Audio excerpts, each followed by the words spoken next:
What's going on, everybody? My name is Tenebris Infinite. Just last month, we saw the introduction of our first weapon pack into Generation Zero.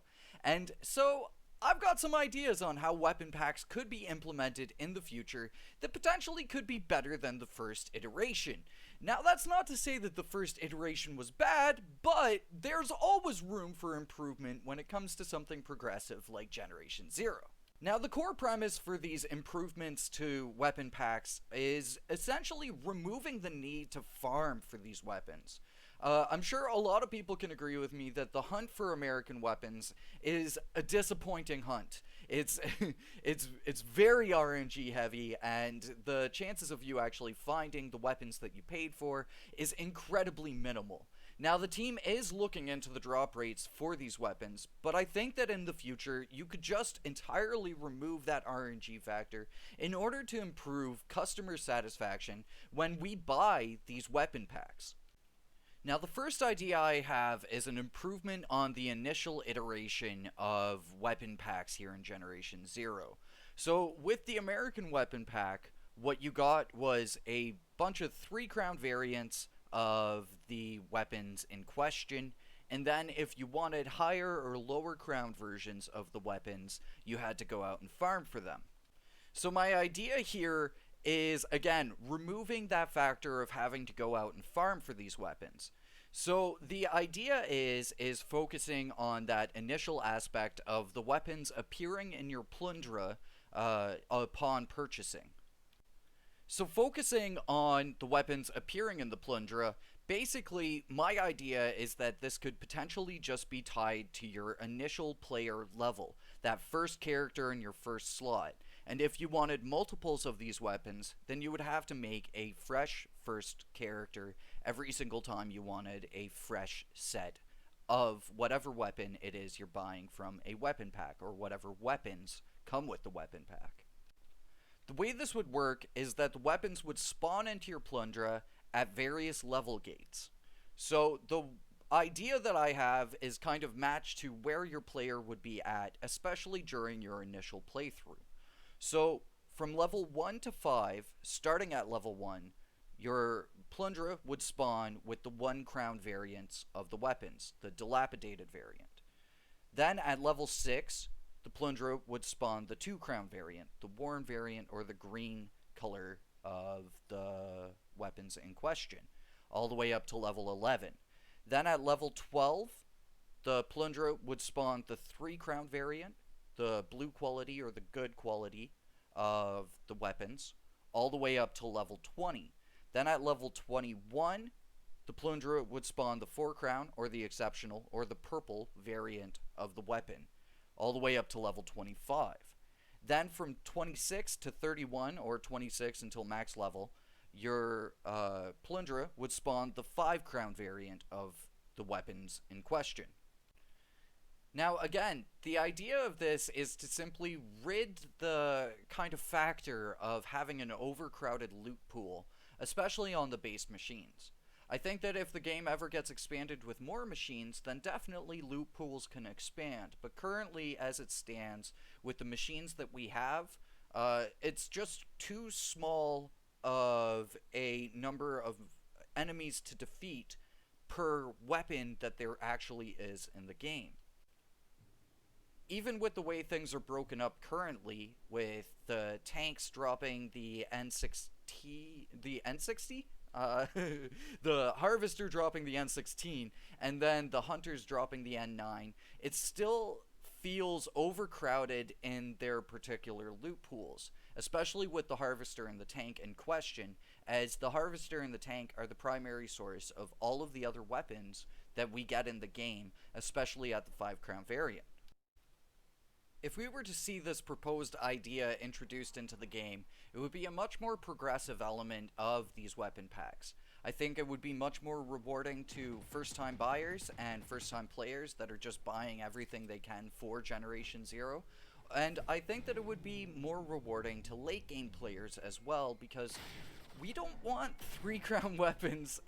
We don't even want exceptional weapons unless if you're going for aesthetics. Most of the time, we just want a 5 crown, high-powered weapon that matches our level and matches where we are at in the game currently.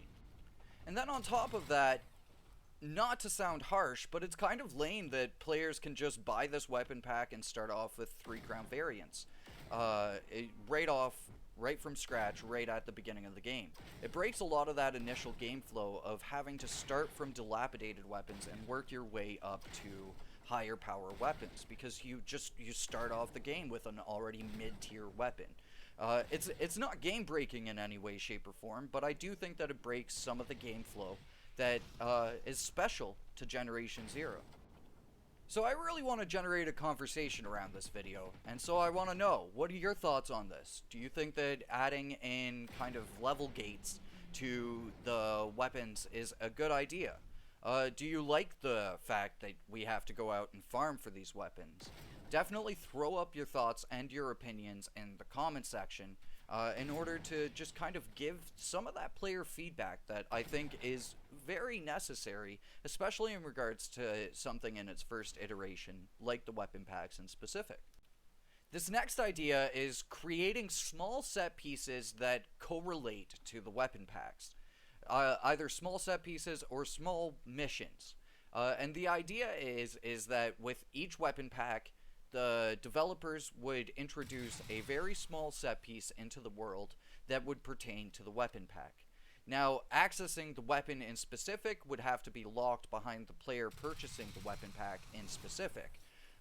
This would be a good thing overall, in my opinion, because it would give something to those players that don't have the money to purchase a weapon pack. They could still go off to this unique location and explore it and have a little bit of fun just exploring something fresh and new. And as well, maybe if the player doesn't know about the weapon pack, then they could stumble across this location, see that, hey, you need to buy American Weapons Pack 2 in order to access said location. And then they'll be maybe potentially inspired to purchase that weapon pack just to see what's going on. Now this would make weapon packs feel just a little bit more special, just a little bit more rewarding for the customer that buys the weapon pack. It would be a potential opportunity to do something unique and fun, especially in terms of making short missions that are focused around these weapon packs. Like, say for instance, you go into a small bunker, kind of similar to Stormira, but the only way to access that bunker is by finding a bunch of keycards. The only way you can get that mission is by purchasing the weapon pack. So you purchase the weapon pack, the mission gives you the opportunity to go off and get these keycards in order to access the bunker. You go off, you kill a bunch of machines, you get yourself the keycards, you go down into the bunker, it's just a small little area, but then you wind up finding yourself the weapon or weapons from the weapon pack. Now there's a reason in specific that I led with weapon, just a singular, because I think that with the development of these unique locations, you could potentially trim the fat on weapon packs and just have it be an individual weapon. Put a lot of time and a lot of focus into that weapon, kind of like what we saw with the N9 with its special weapon swap animation, and make that weapon feel really unique. That way, in the end, customer satisfaction, in my opinion, I think would be through the roof. People would be very happy with having a new location that they went to, a special mission that they got, and then getting a special weapon at the end that has something really unique feeling about it, as in comparison to the other weapons that are in the base game. I personally think that this would inspire gamers to go off and buy more weapon packs in the future, as opposed to just getting a weapon pack where they get some 3-crown variants, they maybe get a little bit of fun out of it, but then if they want to go off and get the higher power versions of these weapons, they have to farm their absolute brains out. Now, the weapons and weapon could just be at the maximum level. No lower tier versions of it, none of that, just a 5-crown variant. I think that that would equally also create to a smoother development flow, because then you would only have to focus on one weapon in particular for making the model. Because one of the biggest complaints levied against the American weapon pack is that the N16 looks rather undetailed in comparison to the N9 and in comparison to the N60. And then there's also complaints around the N60's aesthetics. So that way, if you were just focusing on one weapon or one tier of weapon, you could really crack down on it and really make sure that all of the details and all of the final aspects of the weapon look fantastic and are really rewarding to the player for obtaining that weapon pack. Just to spitball a few more ideas of how these short missions could be unique to the game, maybe say for instance the player comes across some sort of ruined castle and then finds a map in the castle that leads them off to some runes that they have to activate. Once they activate, like, I don't know, half a dozen runes or something like that, then a special location opens up inside of the castle, and that special location could then house whatever weapon or weapons are inside of it, and then again creating a really unique kind of mission feel, and creating a short mission too, so it's not something that overstays its welcome, but ultimately in the end rewards the player. Or say maybe the character gets a mission upon purchasing the weapon DLC pack that leads them off to some sort of industrial area, some sort of warehouse. And that warehouse is guarded by machines. So then they have to take out the machines and get inside the warehouse. And inside the warehouse, then they'll find some sort of a locked door. And upon finding the locked door, they'll be prompted to look through the warehouse to find a key to the locked door. And then past that locked door, they'll wind up finding the weapon or weapons in specific. Now, ultimately for myself, if I had to go for one or the other of these two proposed ideas, I would prefer to see the small set pieces and small missions. I think that ultimately this would be the most rewarding way of implementing weapon packs and individual weapons into the game. It would make for some really special moments. It would help for flushing out the map and adding just small, highly detailed locations to the game, and it would just equal a lot more fun in these weapon packs in general in the future. So again, I really want to generate some sort of a discussion around this, because I feel like the discussion has been scattered and not very focused on weapon packs. So do you like idea number 1, where the plundra just kind of stocks up automatically at level gates? Do you like idea number 2, where there's short missions and small set pieces related to weapon packs? Or do you like the way that the weapon pack was implemented? Do you like the idea of us having a lot more things to farm in the game? Because that definitely does have its merit, even though to me it seems like the loot pool could get overcrowded and overpopulated. Definitely, if that is something that you want to see, sound off and let that opinion be heard.